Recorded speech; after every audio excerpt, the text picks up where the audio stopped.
Hello there, folks. It's me, Bhoomika, again. As you already know, we are through with our in depth discussion over some of the questions of the JEE main paper, which was conducted on the 25th of February in the second shift. Today, we are going to resume our discussion over the remaining questions of the same paper. Alright, so without any further delay, let's get started. Again, from the family of coordinate geometry, we have this question coming up. Let's check it out. In here, we are being asked to compute the shortest distance between the line x minus y equals 1, let's call it L, and the curve x square equals 2y, which you can easily make out, is of the form x square equals 4ay. 4a equals 2 gives you a as 1 by 2. So corresponding to a as half, x square equals 2y is nothing but an upward opening parabola having its vertex at origin. Right? So we have a line, we have a parabola, we want to compute the shortest distance between them. For that, first of all, let's visualize how they look like in the Cartesian plane. So this is my upward opening parabola described by x squared equals 2y. And then I want to plot the line which is x minus y equals 1. In order to plot it, I will be first of all plotting 2 points which lie on this line. So for that, very easily, I'm going to take x as 0. That will give me y as minus 1. So I'm going to get the point 0 comma minus 1. Yes. Next, if you plug in y as 0, you will get x as 1, giving you the point 1 comma 0. Obviously, when you join both these points, this is what you are going to get to be the required line L, that is x minus y equals 1. Now, you should have absolutely crystal clear clarity that this line is going to be non-intersecting with my parabolic curve. Because if it happens to touch the parabola or intersect the parabola, then the shortest distance between both the curves will obviously be 0. Right? In that case, the question makes no sense. So obviously, my line is going to be a non-intersecting line to my parabola. Then, how do you compute the shortest distance between two curves? See, the concept is very simple. You have to catch hold of some point P sitting on the parabola, at which when you draw the tangent to the parabola, the tangent happens to be perfectly parallel to this line. Okay, what did I say? Let's say P is some point on this parabola having coordinates as x1, y1, such that the tangent line to the parabola at point P is perfectly parallel to my line L. Then, from point P, when you drop a perpendicular onto this line L and name the foot of the perpendicular, let's say as M, then the length of the PM segment is what represents the shortest distance between my line L and the parabola. You got it? Yes? Alright.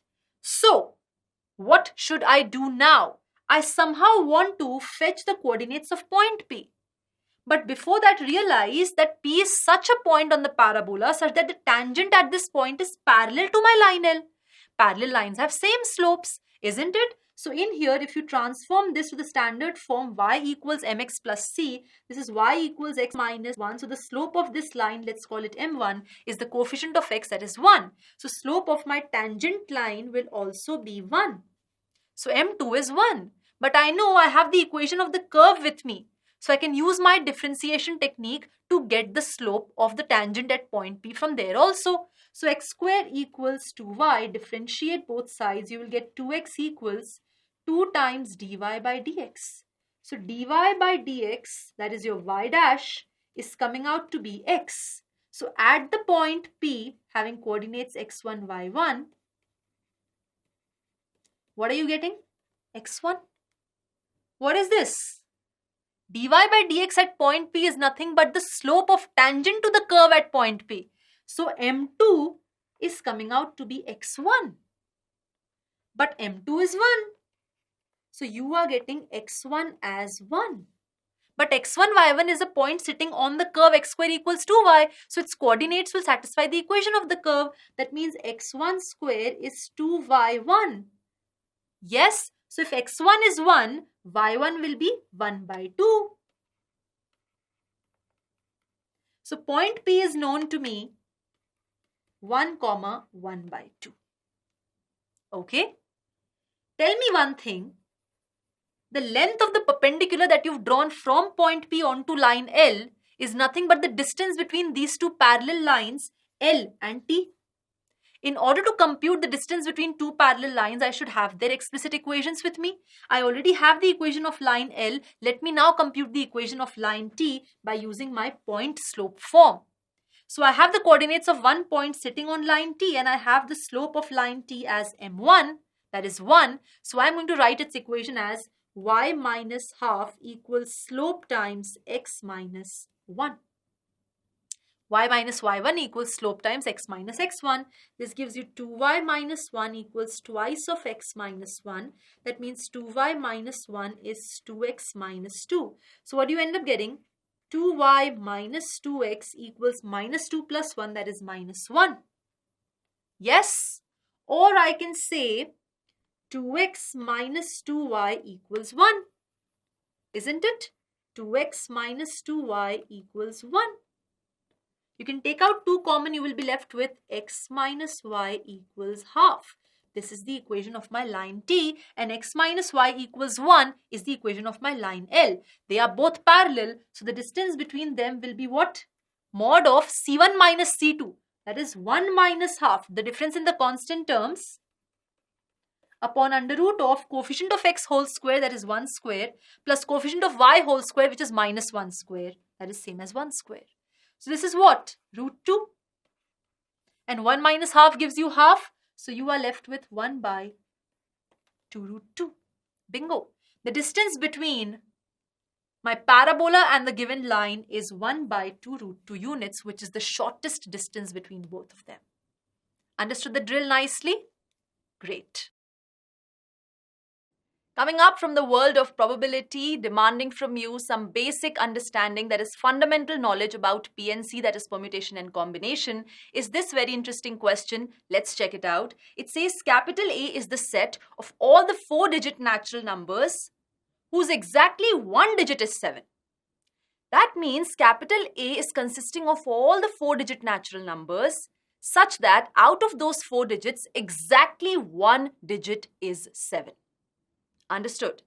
We are supposed to find the probability that when I choose a random element from set A, it comes out to be such a 4-digit number which on dividing by 5 leaves the remainder 2. Got the question?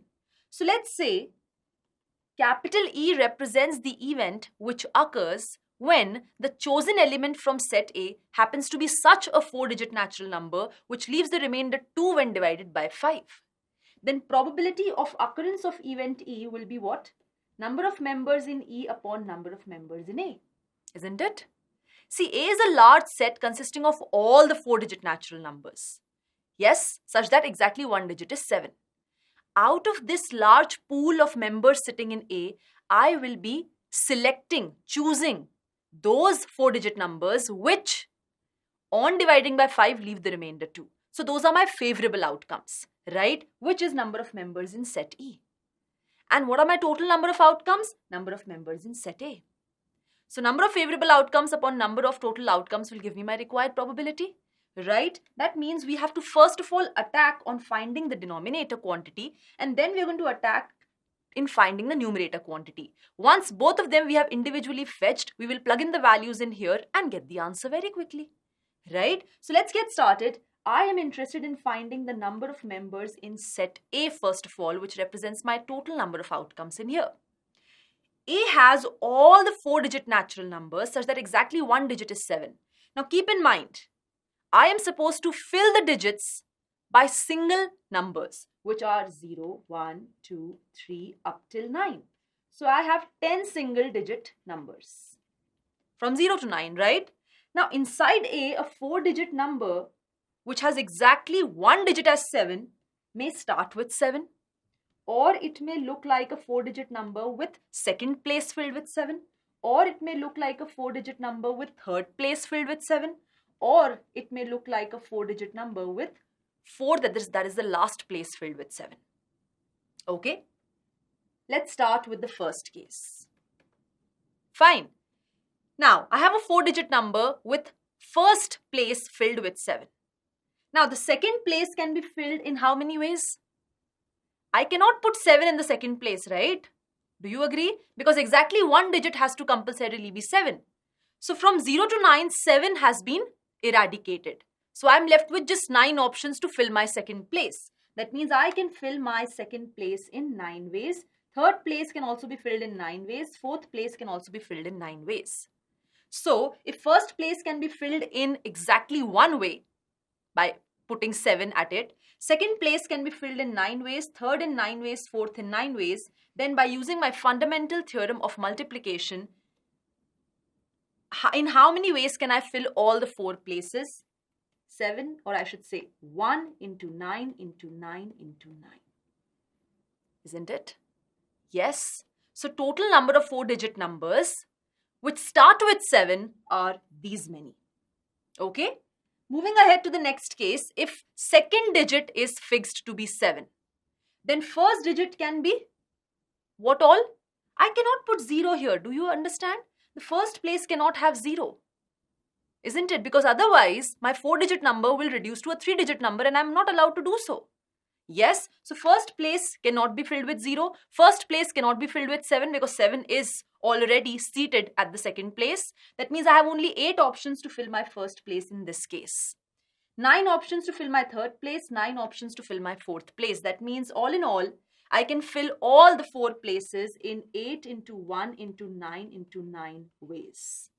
Do you agree? So total number of 4-digit numbers with second place as 7 are these many. Got it?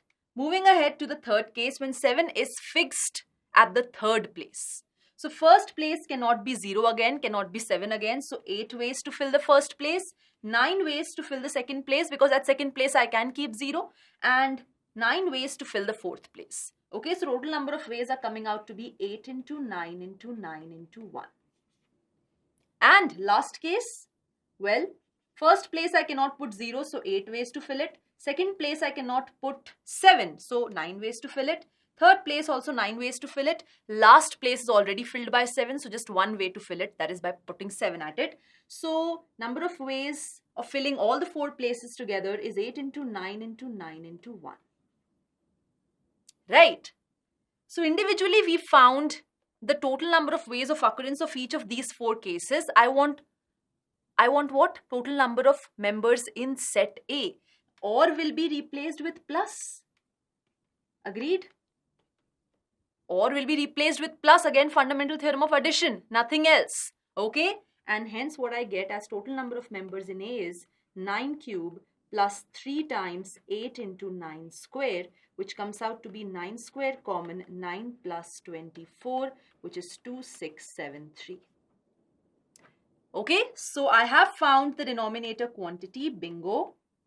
Now let's move ahead and talk about the numerator quantity, which is number of members in set E. That is, now I want those 4-digit numbers which have exactly 1 digit as 7, such that when you divide them by 5, they leave the remainder 2. In here, I want you to whack your brain a little and come up to the statement that for a number to leave the remainder 2 when divided by 5, it should end with the digit 2 or with the digit 7. Do you agree? When you divide a number by 5, it will leave the remainder 2 only when its unit digit is 2 or its unit digit is 7. Basic common sense. So we are going to, in the first case, find out the number of 4-digit numbers which have last digit, units digit as 2. So how will they look like? 2 is sitting at the last place. And remember, these are 4-digit numbers coming from set A. So they have exactly one place already filled with 7. So let's say 7 is sitting here. Or it may happen that 2 sitting at the last place, 7 is sitting here. Or it may happen that 2 sitting at the last place and 7 is sitting here. Only these 3 possibilities can occur. So we are going to find the number of ways in which each of these possibilities can occur and then add the numbers to get the final number for case 1. Okay, so this place can be filled in 9 ways. This place can be filled in 9 ways. Do you agree? 7 cannot be repeated. But apart from that, any other single digit number can be repeated from 0 to 9. Yes? So this is 9 square, or here 0 cannot come. 0 cannot come and 7 cannot come. So 8 ways to fill it, 9 ways to fill this place. So you are left with 8 into 9. And here again 0 cannot come in the first place, 7 cannot come in the first place. So 8 ways to fill it, 9 ways to fill the second place. So 8 into 9. Okay? Add this number, what you are getting? 9 square plus twice of 8 into 9. This is the total number of 4-digit numbers from set A which are ending with the digit 2. Okay, moving ahead to case 2. Now I want those 4-digit numbers from set A which are ending with the digit 7. That means their units place is 7. So they will look like 7 at the units place. Yes, that's how they will look like. That's it. Only one look will I get for here. Okay, so if 7 is sitting in the last place, and exactly one place has to be 7. We know, right? So first place can be filled in how many ways? 0 cannot sit here, 7 cannot sit here, so 8 ways. 9 ways to fill the second place, 9 ways to fill the third place. Bingo, 8 into 9 into 9, that is 8 into 9 square. You calculate this, this will come out to be some quantity x1. Calculate this, this comes out to be some quantity x2. So number of members in E is coming out to be x1 plus x2. Do you agree? Because this is total number of those 4-digit numbers from set A, which on dividing by 5 will leave the remainder 2. Okay, so bingo, number of members in A came out to be 2, 6, 7, 3. Number of members in E will come out to be whatever you get when you add these two quantities. So your required probability is x1 plus x2 upon 2, 6, 7, 3, which when you resolve will come out to be 97 by 297. Very simply, basic calculation. Understood the drill? Let's move ahead now. Next up is this question from ITF, that is inverse trigonometric functions. So you are given here an expression involving a lot of mixed trigonometric ratios and their inverses. You have to solve it and compute its final value. Alright, let's check out this expression. It has cosec outside. So what is seeming to be a natural strategy from the inside is, somehow if I can convert this inside expression in terms of cosec inverse. Yes, that should immediately pop up. But let me warn you, there is any day a more tedious and time-consuming task which is going to create great difficulty in making you reach to the answer. Okay, both in terms of time as well as approach and the calculations involved. Rather, a great smart alternative is to convert this inside expression and write it in terms of tan inverse. Okay, that is what we are going to adopt in here. So let cosec sit outside comfortably. We are going to work upon this inside expression. Okay, first of all, realize that what you have is 2 cot inverse 5. I know cot inverse x is tan inverse 1 by x for x positive. So in here the input is 5 which is positive. So cot inverse 5 will transform to tan inverse 1 by 5. What about cos inverse 4 by 5? I know as a matter of fact that if I create a right angle triangle here, then cos is nothing but base upon hypotenuse. So 4 here, 5 here, that will give me 3 here. Basic Pythagorean triplet, isn't it? You remember what do we do? Well, cos inverse 4 by 5 if you take as theta, then 4 by 5 happens to be cos theta, which is base upon hypotenuse. This gives you perpendicular to be 3 units by using your Pythagoras theorem.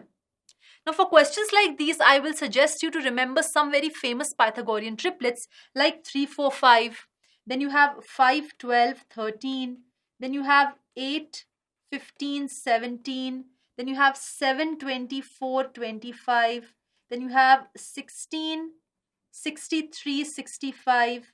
Then you have 56, 33, 65. You know, these are very famous Pythagorean triplets that you should remember in order to speed up your solving.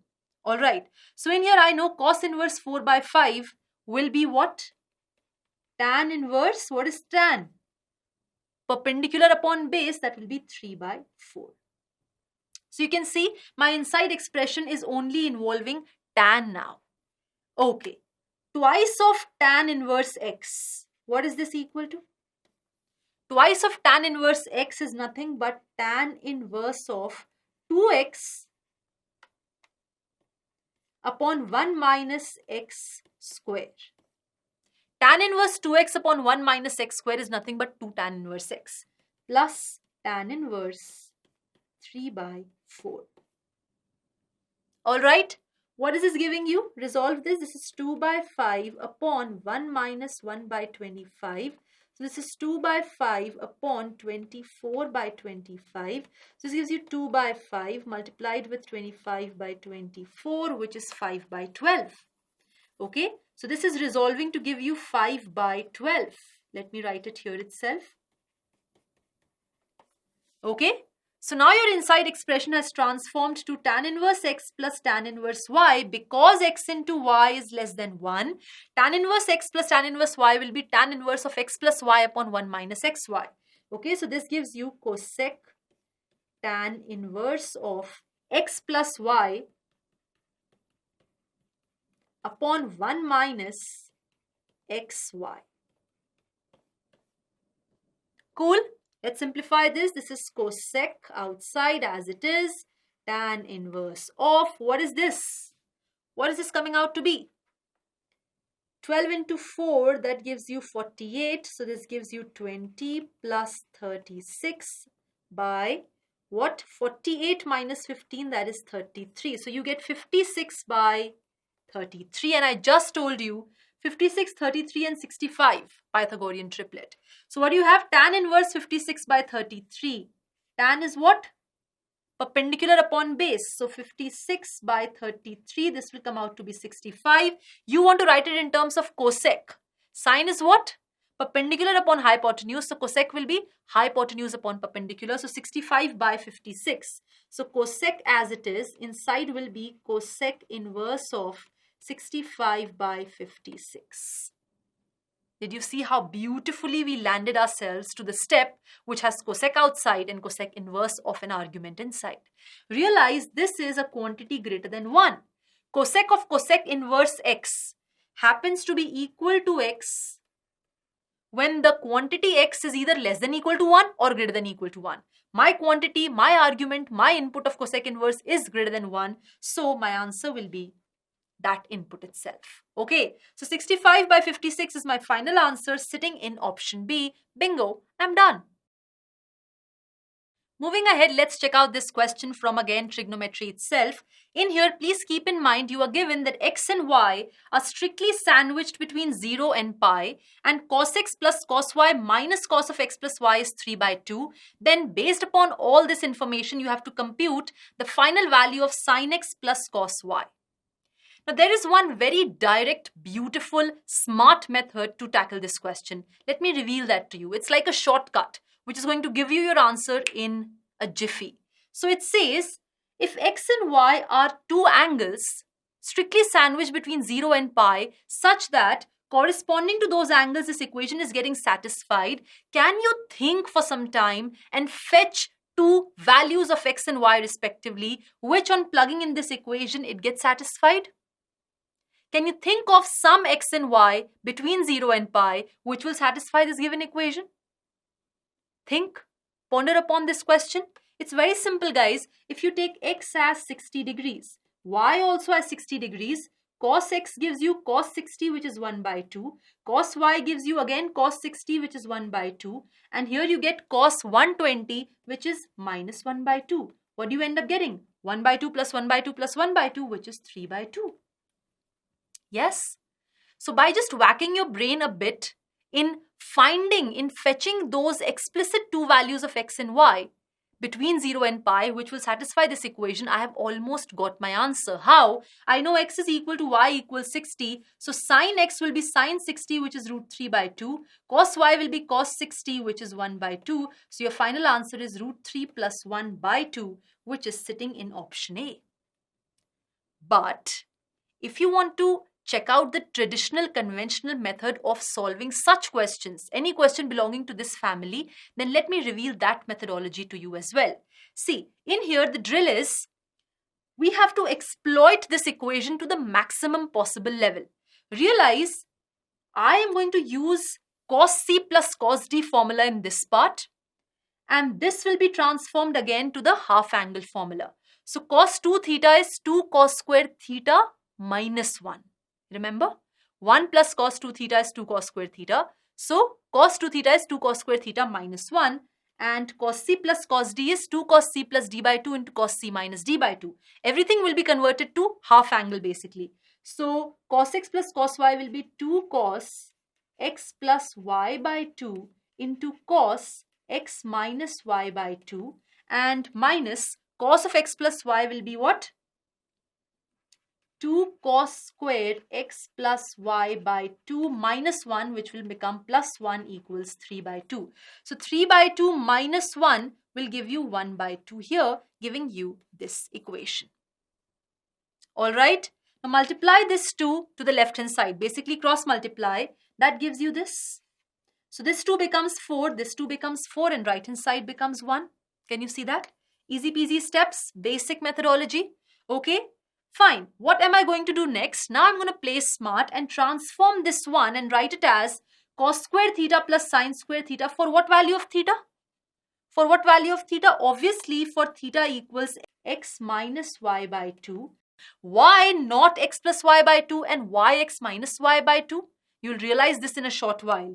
Keep looking, okay? Keep looking. So you have, just bring everything to the right hand side. Right hand side becomes cos squared x minus y by 2 plus 4 times cos square x plus y by 2. Yes? Then you have minus 4 times cos of x plus y by 2 into cos of x minus y by 2 plus sin square x minus y by 2 equals 0. I basically did nothing, brought everything to the right hand side, and this is what I'm going to get eventually. Just take a look. Take a look. This is already kept on the right hand side. Minus 4 cos square comes to the right hand side, becomes plus 4 cos square. Yes, plus sin square is kept as it is on the right hand side. Plus 4 cos x plus y by 2 into cos x minus y by 2 comes on the right hand side, becomes minus of itself. Alright, so what next? Look at these terms. Isn't it a square plus b square minus 2ab? Am I right? Where a is cos of x minus y by 2 and b is 2 cos x plus y by 2. Basically, this transforms to a minus b whole square. Yes, a minus b whole square plus this term is kept as it is. I hope you're following till now. Each step sorted? Yes? Cool. Now realize this is one term whose square is being concerned plus another term whose square is being concerned equal to 0. Square of any real number is non-negative. And sum of two non-negative terms can be 0 if and only if each of those terms are individually equal to 0. And square of something is 0 when that something itself is 0. That means this equation can hold true when individually this inside quantity is 0 and sine of x minus y by 2 is also 0. Okay, so what am I going to get? If sine of x minus y by 2 is 0, that means x minus y by 2 is 0. And that implies that x minus y by 2 is 0, which implies x is equal to y. Are you understanding? So I am getting x is equal to y. But along with that, I also know that this inside expression is 0, which gives you cos of x minus y equals twice of cos of x plus y. But keep in mind, we already have deduced that x is equal to y. So this equation transforms to cos 0 equals 2 cos x. Cos 0 is 1. So cos x is 1 by 2. Cos x is 1 by 2 means what? If cos x is coming out to be 1 by 2 and x is equal to y, that means cos y is also 1 by 2. Yes. And corresponding to this particular happening, if cos x is 1 by 2, sine of the same x will obviously be root 3 by 2. What did you want to compute? Sin x plus cos y, root 3 by 2 plus 1 by 2, which is again giving you the exact same value, 1 plus root 3 by 2, sitting in option A. So if the shortcut clicks, great. If not, then this is the regular methodology that you adopt by to solve any question belonging to such a category.